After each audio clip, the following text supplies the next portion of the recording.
안녕하십니까. 바른 목소리 정북방송을 찾아주셔서 감사합니다. 예. 얼마 전에 그 북한에서 무인기들이 넘어왔죠. 그래서 대통령이 무인기 잡는 독수리 부대를 만든다고 하더라고요. 예, 그 기사 보고 제가 한참 웃었습니다. 페이스북에 글을 쓰게 됐었는데요. 어쨌든 이런 남북한의 군사적 이런 대치 상황을 놓고 남과 북의 정권이 현 정부들이 대처하는 이런 방식을 보게 되면 남한 정부는 너무나 이게 한심합니다.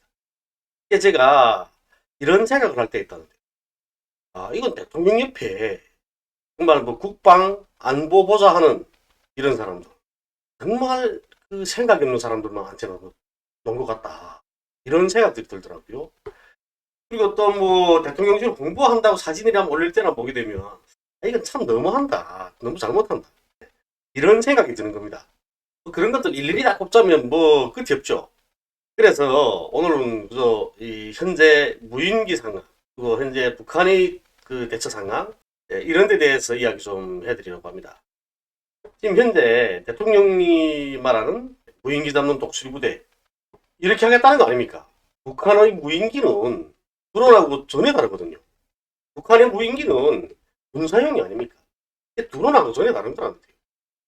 그런데 지금 뭐 드론을 생산한다고, 뭐 스텔스 무인기 생산한다고도 하더라고요.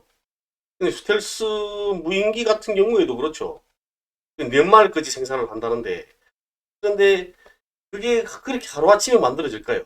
물론 남한에 비축하고 있는 그 기술들이 어느 정도인지 모르겠는데, 설사 스텔스 무인기를 만든다고 하더라도 그걸 북에 보낼 수 있을까요? 저는 가능하지 않다고 생각합니다. 왜냐하면 우리 국군은 전자권은 없는 거 아닙니까? 그러면 북한의 무인기를 들여보내려고 하게 되면 미군의 승인을 받아야 되는 거죠. 그러니까 전자권부터 돌려받는 게 옳은 것 같습니다. 제가 페이스북에도 쓰기도 했었는데 1994년에 이런 일이 있었습니다.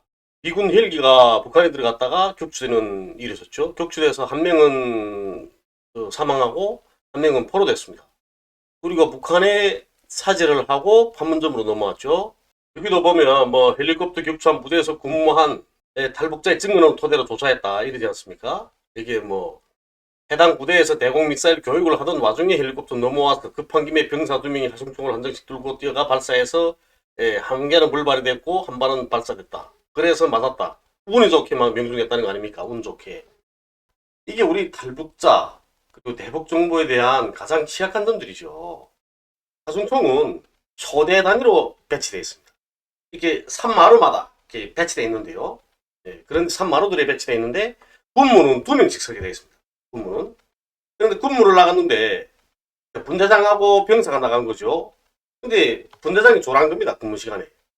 조라는데 병사가 근무 서다 딱 보니까 골짜기 저쪽에서 지금 헬기가 지금 날아오고 있단 말이에요. 간만은 직승기라고 하죠. 그 다음에 쌍안경 탁 감시해 보니까 이거는 미군 헬기인 겁니다. 그러니까 병사가 분대장 깨워주지도 않고 저리 거기다 탁 쏜 거죠. 하승총이라는 건 어깨에다 여기 쏘는 거거든요. 이렇게 딱. 근데 한 번밖에 못 씁니다. 하승총은.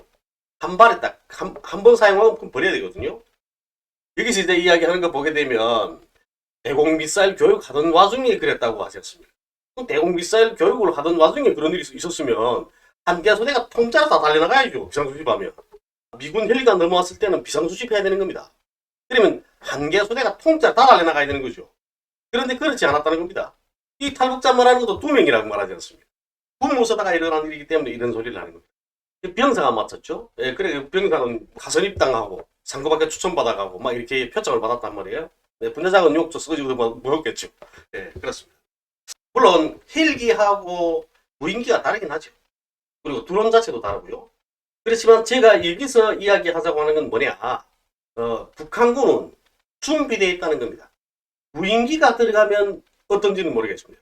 그렇지만 걔들은 늘 정상적인 전투동원 준비를 갖추고 있다는 걸 말해주는 겁니다. 그래서 우리 정부는 무인기 잡는 드론 부대를 만들겠다, 독수리 부대를 만들겠다, 그리고 무인기를 만들어서 우리도 평양에 내려보내겠다, 이런 구상들을 가지고 이야기하고 있는데 대신 북한은 어떻게 하고 있냐? 이거는 정책의 일관성과 관련된 문제이다. 우리는 대통령이 바뀌면 정책도 바뀝니다. 대통령이 또 요즘날도 그렇게 했더라고요. 북한에서 뭐 드론이 넘어오거나 무인기가 넘어오게 되면 9.19 군사합의 표력 정지시키겠다. 이런 이야기를 했더라고요. 그런데 또 작년인가요? 군에서 북한군을 주족이라고 밝히지 않았습니까? 그것 자체가 9.19 군사합의를 깬 겁니다. 그리고 북한 자체도 마찬가지 아닙니까? 뭐 대북전단 살포 문제 때문에 막 복잡하게 놀 때, 박사가기 때문에 그때 당시에 우리 남북 연락사무소를 폭파시킨 것 자체가 그때부터는 9.19 군사합의는 깨진 겁니다. 그래서 지금에 와서 대통령이 다시 한번 무인기가 넘어오게 되면 9.19 군사합의를 깨겠다 하는 건 그건 웃기는 주장인 겁니다. 그런데 북한에서는 뭐 12월 31일 날에 구경 600mm짜리 초대형 방사포를 증정하는 그런 뭐 전달식을, 증정식을 가졌다고 합니다. 그런데 여기서 우리가 주목해야 될 문제들이 뭐냐. 10월 하순부터 초대형 방사포를 생산에 돌입했고 12월 말에 그러니까 결국은 한 60일 정도 걸렸겠죠. 12월 말에 벌써 30대를 만들었다는 겁니다. 60일 안에 30대를 만들었다는 거죠. 그러면 평균 치면 이틀에 한 대씩 만들었다는 거 아니겠습니까? 그런데 북한의 발표를 보게 되면 군수공장 노동자들이 어떤 날에는 1일에 한 대, 어떤 날에는 1일에 2대를 만든 적도 있다고 합니다. 이건 뭘 말해주냐면 북한은 600mm 초대형 방사포를 대량적으로 생산할 수 있는 이런 계열 생산 체계를 가지고 있다는 걸 말해주는 겁니다. 계열 생산이라는 건 우리 뭐 남한으로 말하면 뭐랄까나 북한에서는 계열 생산이라고 이야기하는데 쉽게 말하자면 우리 저 자동차 공장에 가서 제가 알바도 했었는데요. 한국 GM에 가서 그때 보게 되면 자동 흐름선 따라서 자동차가 착 나오지 않습니까? 그러면 각자 자기가 내가 만든 부품만 조립을 하죠. 그렇게 해서 그게 흐름선이 쫙 통과해서 마지막까지 가면 완성돼 나오지 않습니까? 그걸 보고 북한에서는 계열 생산이라고 하는 겁니다. 흐름식 생산 공정에 의한 계열 생산 이렇게 말하는 거죠. 그러면 이 계열식 생산 공정을 가졌다는 것 자체는 뭘 말해주냐. 이제부터는 매일 한 대씩 만들 수 있다는 겁니다. 매일 한 대 이상씩도 만들 수 있겠죠. 그러면 1년 아니면 적어도 365대는 가질 거 아닙니까? 우리 남한 같으면 생산 원가가 굉장히 많이 들어간단 말이에요.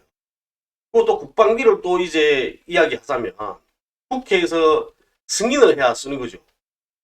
그래서 북한은 다르단 말이에요. 북한은 최고인민회에서 비준하는 국가 예산하고 군수공업 부분에 사용되는 예산하고 이거는 전혀 다릅니다. 군수공업 부문에 사용되는 예산은 어디에서 나오나? 그건 당자금에서 지출되는 겁니다. 국가 경제 운영하는 거하고 국방은 전혀 다릅니다. 그런데 생산 원가가 왜 남냐? 실리로 이야기하면 이제 초대형 방사포를 만듭니다. 초대형 방사포를 만들게 되면 그게 필요되는 부품들을 조달하는 각 이런 기업소들이 있을 거 아닙니까? 그런 기업소들 자체가 모두가 국방 부분에 모두 종속되어 있단 말이에요. 이건 단일화된 체계를 가지고 있습니다. 그렇기 때문에 이 노동자들한테 식량을 공급하고 그리고 뭐 고기, 알 같은 이런 부식물들, 기름 이런 부식물 다 공급을 하고요. 그렇게 하면 노동자를 만드는 겁니다. 그만큼 생활비를 주고 북한의 생활비 싸죠. 남한에 비해서. 남한처럼 뭐 몇백만 원씩까지는 안 한단 말이에요. 남한 같으면 그런 국방 부문에서 복무하고 있는 그런 노동자에 대한 이 생활비, 노임이라고 이야기도 하죠. 예, 이 노임이 남한으로 말하면 그 기능공 정도면 아마 월 1,000만 원? 연봉 1억을 넘겨져 이럴 겁니다. 그렇지만 북한은 그렇지 않단 말이에요. 그리고 모든 설비, 자재 이런 것들은 다 북한 자체 내에서 생산하는 것들이 아닙니다. 진짜 적은 원가를 들이고 생산할 수 있다는 거죠. 그러니까 대량으로 만들어낼 수 있는 겁니다. 이 초대형 방사포 이런 증정식을 왜 12월 31일에 가졌냐. 그것도 연말에 딱 당조에 전원회의가 있었죠. 전원회의 끝나게 되면서 그 증정식을 가진 겁니다. 그러면 이 초대형 방사포 600mm 초대형 방사포가 언제 등장을 했냐면 한 3년 전이 됩니다. 2019년 8월 24일에 처음 등장을 하게 됩니다. 함경남도 선덕 쪽에서 동해상으로 발사를 진행하죠. 우리가 뭐 분당 사격 속도 이런 이야기들을 하죠. 자동 소총을 이야기할 때 분당 몇 발 쏘는가 이런 걸 이야기하는 겁니다. 그런데 미사일 발사 차량도 마찬가지인 겁니다. 미사일 한 발을 쏘고 다음 두 번째 발을 쏠 때 몇 분이 걸렸냐. 발사 속도. 이거 몇 분이 걸렸냐 하는 것도 중요한 거죠. 한 발 쏜 다음에 한 20분 있다 또 다시 한 발 쏘게 되면 이거는 완전히 수지가 맞는 거 아니겠습니까? 한 발 쏘면 그다음 적은 탐지를 탑니다. 탐지를 거기다 미사일을 날리는 거죠. 그런데 이 사격 속도가 빨라지게 되면, 그렇게 되면 언제 탐지를 하고 사격할 시간이 없어지는 겁니다. 쏘고 빠지면 되니까요. 빨리 쏘고. 그런데 보게 되면 발사 속도가 제일 처음에는 뭐 17분, 한 발 쏘고 두 번째 발 쏘는 그 사이가 17분 걸렸고요. 그 다음번에 뭐 19분 걸렸고, 또 3분이 걸렸고, 그 다음에 지금에 와서는 20초가 걸린다는 겁니다. 이렇게 발사 속도를 줄이기 위해서 여러 차례 시험을 진행하는 거 아닙니까? 불과 2분 정도 되는 사이에 6발을 다 쏘고 그 자리를 뜨는 겁니다. 그러면 발사 원점을 탐지한다고 하더라도 그걸 소멸하기는 불가능하다는 거죠. 그리고 또 보게 되면 사거리가 문제가 아니겠습니까? 흔히 다 이야기들 하면 500km다, 뭐 500km 내에다 이렇게 이야기를 하거든요. 그런데 어쨌든 그 북한에서 이야기하는 건 그럽니다. 남한 전역을 타격할 수 있는 능력을 가졌다, 이렇게 이야기를 하는 거 아니겠습니까? 남한 전역, 우리 제주도까지 600km 정도밖에 안 되죠. 여기가 군사분계선이죠. 보게 되면 뭐 남한 전역 다 해도 뭘 몇 킬로 되는가 보겠습니다. 여기서 쏜다고 하더라도 제주도까지 547km, 100km 미만인 겁니다. 그러면 600mm 방사포기 되면 제주도까지 사정거리 다 속하는 겁니다. 그리고 또 북한에서 그러죠. 이 600mm 다연장 방사포는 전술핵 탑재가 가능하다, 이렇게 이야기를 합니다. 그러면 600mm 다연장 로켓 정도면 탄두 무게가 500kg 이상이란 말이에요. 탄두 중량이 500kg 정도게 되면 500kgton의 폭발력을 가진 전술핵을 탑재할 수 있습니다. 500kgton이게 되면 어느 만큼 폭발력을 가지냐? 고성능 폭약 50만 톤의 폭발력을 가집니다. 우리 국제사회에 흔히 알려져 있죠. 용천역 폭발사고. 용천역 폭발사고 굉장히 알려져 있지 않습니까? 그런데 그 용천역 폭발사고는 60톤짜리 화물 차량입니다. 거기에 질환비료를 실었는데 자갈이 하는 과정에 불꽃이 튀면서 불꽃이 그 질환비료에 떨어져서 폭발이 일어나게 된 겁니다. 질환 60톤이 폭발했는데 용천역 주변이 이렇게 피해가 됐습니다. 그러면 50만 톤이 폭발하게 되면 어느 만큼 큰 피해가 차려지겠냐? 대충 짐작할 수 있죠. 자, 그러면 북한이 앞으로 어떻게 할 거냐? 지금까지 군사법문연합이 세계에서 제일 길죠, 북한이.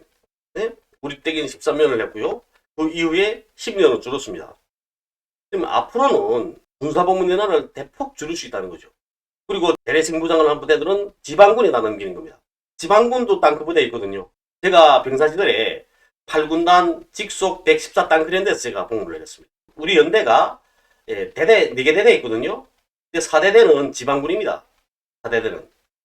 지방군이라는 거는 노동자 농민들이라는 거죠. 노동자 농민들이 공장에서 일을 하다가 훈련대가 되게 되면 와서 훈련을 하고, 또 그 다음에 그 훈련 끝마치게 되면 또 와서 자기 일을 하고, 이렇게 하는 그 부대라는 겁니다. 지방군은. 그러면 재래생무기들은 몽땅 지방군에 넘깁니다. 그리고 현역만 현대적 무기를 가지고 군사복무를 하게 되는 거죠. 더군다나 이렇게 장거리 미사일 부대들, 장거리 포병 부분대라고 하지 않습니까? 장거리 포병 부분대들 같은 경우에는 부대원 전체를 초기복무사관으로 꾸릴 겁니다. 부대원 전체를. 초기복무사관이라는 거는 내가 병사생활 10년을 마쳤음에도 불구하고 나는 군사복무를 계속하겠습니다. 그리고 또 내가 기술이 있어야 된단 말이에요. 부대가 아무 사람이나 계속해서 군사복무하라 이렇게 시키진 않습니다. 뭐 운전수나 뭐 대체로 운전수들이 많죠. 엔지니어들.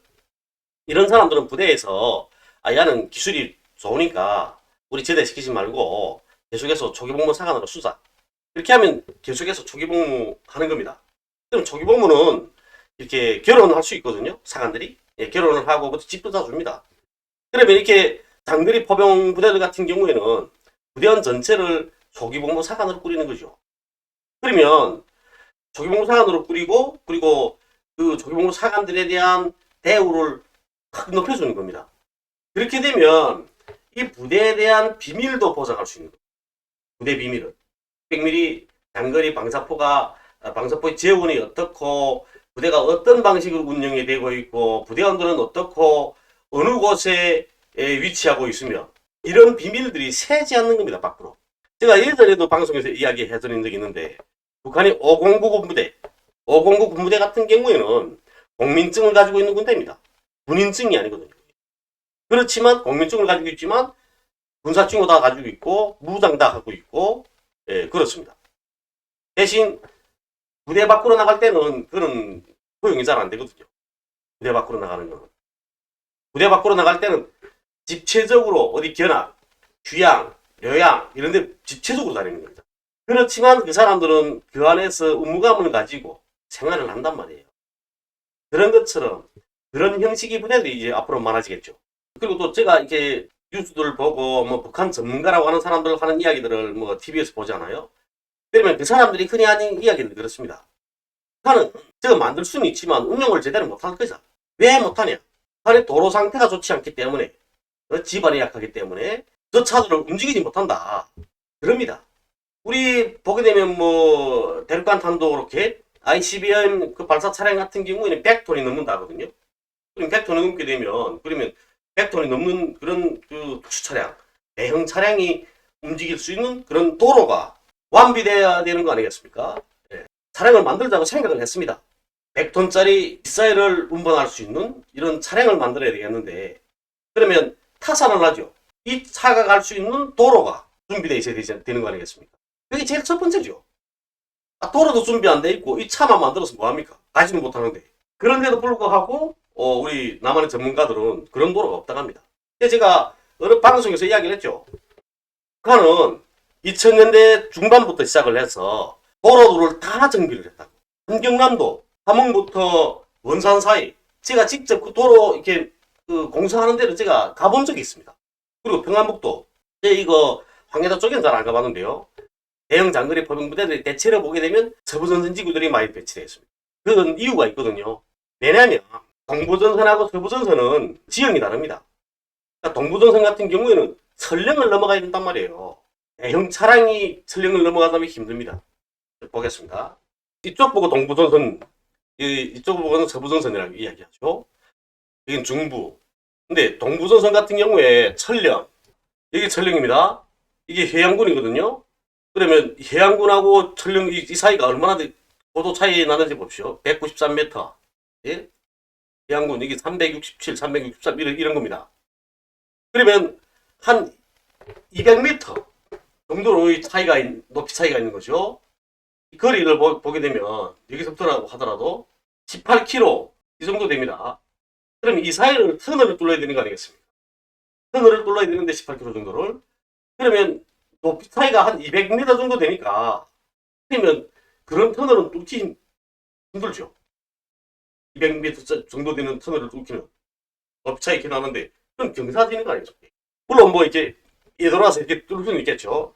근데 그러다면 정말 많은 이런 품이 들어야 될 겁니다. 그래서 대체로 보면 서부전선 지구들이 많이 배치되어 있죠. 장거리 포병 부분대들 말입니다. 자, 북한에서 그동안에 보게 되면 도로 혁명을 많이 했죠. 대형 차량들을 이동시키기 위해서 이 도로들을 정비한 겁니다. 자, 북한에서 도로 정비를 어떻게 했는지를 제가 보여드리겠습니다. 단편적인 실례를. 여기를 보면 이 샛노란 요선이 이게 국도 제1호선이라고 이렇게 써 있습니다. 이게 이 도로가 있었냐 없었냐 제가 보여드릴게요. 자, 이게 지금 현재입니다. 2005년. 이건 지금 현재 도로가 이렇다는 거고요. 약간 이걸 움직이게 되면 이 도로가 없었다는 게 나타나죠. 그전에는 없던 도로라는 게. 이렇게 껌뻑하면 나타나는 거 아니겠습니까? 그전에는 이 도로가 없었던 겁니다. 이 도로가. 이렇게 연결이 안 됐던 거죠, 도로가.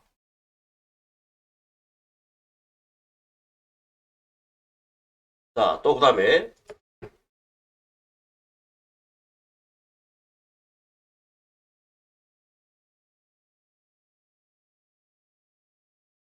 평안북도 각산군입니다.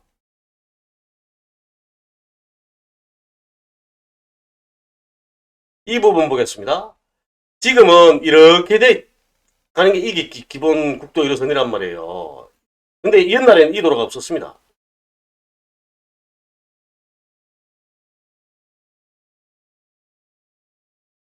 자, 지금 현재는 이 도로죠. 이렇게 돼 있죠. 그런데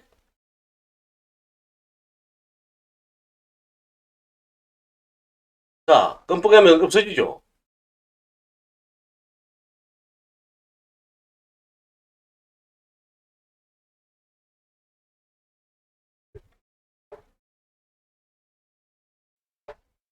이제 노란 줄이 끔뻑하면 없어지는 건 그거는 새로 생긴 도로기 때문에 그런 겁니다. 제가 이쪽에서 제가 군사복무를 했었고 평안북도 쪽에는 많이 다녔었거든요. 그래서 제가 아는 거죠. 그런데 이거 보면 이제 이게 2005년이 아닙니까? 2005년 3월에 찍은 유성 사진입니다. 이게 없어지죠. 이제 독립군 사진도 그런 겁니다. 2005년도에는 없던 도로가 그 이후에 새로 생긴 거죠. 이렇게 북한에서 2005년, 2000년대 중반부터 시작을 해서 계속해서 도로 공사를 했습니다. 재정비를 한 거죠. 도로 재정비. 그리고 경남북도 철산군 동창리에 미사일 발사장이 있단 말이에요. 그리고 엔진 시험장도 있고 그렇죠. 여기는 이게 헬기 착륙장 같은데 여기가 아마 이 미사일 발사 지휘하는 지소인 것 같습니다. 여기는 미사일 발사장 쪽으로 미사일들을 옮기려고 해도 도로들이 다 완비되어 있어야 되는 겁니다. 도로들이 완비되어 있지 않게 되면 그러면 발사장 사용 못하죠. 이건 가장 기본적입니다. 그래서 평안북도 쪽은 도로공사가 그렇게 끝났고요. 그리고 북한은 또 도로 뭐 이렇게 공사를 한다 하게 되면 다 몽땅 달라붙어 사는 거 아닙니까? 그러니까 쉽게 끝날 수 있는 겁니다. 1, 2년 안에. 이렇게 북한이 2010년 이전에 도로 정비를 다 끝냈다는 겁니다. 아직도 북한은 못해. 그리고 우리 탈북자들 말 들어보니까 배통급 대형 차량들이 움직일 수 없어. 미사일 발사 차량은 움직이지 못할 거야. 이런 생각을 하면 안 된다는 겁니다. 여기서 또 중요한 게 뭔지 아십니까? 북한 도로들에 가게 되면 도로들은 도로 위에 구호를 썼습니다. 도로 위에 구호를. 어떤 구호를 썼냐면 북한 도로들에는 이런 대형 구호들이 있습니다. 그런데 이런 대형 구호들이 있게 되면 저런 대형 차량들이 움직이지 못하거든요. 높이가 있는 거 아닙니까? 그래서 제가 보니까 북한은 이런 구호들을 없앴습니다. 어떻게 제가 알 수 있냐? 위성지도를 보게 되면 알죠. 이런 구호들이 시내에만 있는 게 아니고요. 시군읍, 거리 소재지 이런 데 들어설 때 그 입구에 이렇게 대형 구호들이 이렇게 세웠거든요. 그런데 그런 게 없더라고요. 모두 없앴는지 모르겠습니다. 흔히 이게 요독 정치범수용소라고 알려져 있죠. 그런데 여기를 제가 몇 년 전에 그 강철환이 때문에 제가 이 방송을 준비하다가 봤었거든요. 몇 년 전에.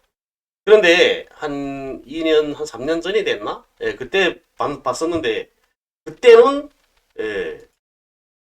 그때는 이 구호가 있었습니다. 이게 구호판에 이게 여기 이렇게 가로질러가는 구호판이 있었거든요. 여기였는지 이 부분이었는지 이렇게 그림자가 알린단 말이에요. 근데 이게 없어졌더라고요. 이게 보면 없어지고요. 그리고 쭉 보면 여기 같은 것도 이제 리가 나오는데요. 리 소재지 같은 게. 자, 이거 중심이거든요. 이게 이 리 소재지가 구음리 소재지인데 그러면 적어도 여기는 있어야 되는 겁니다.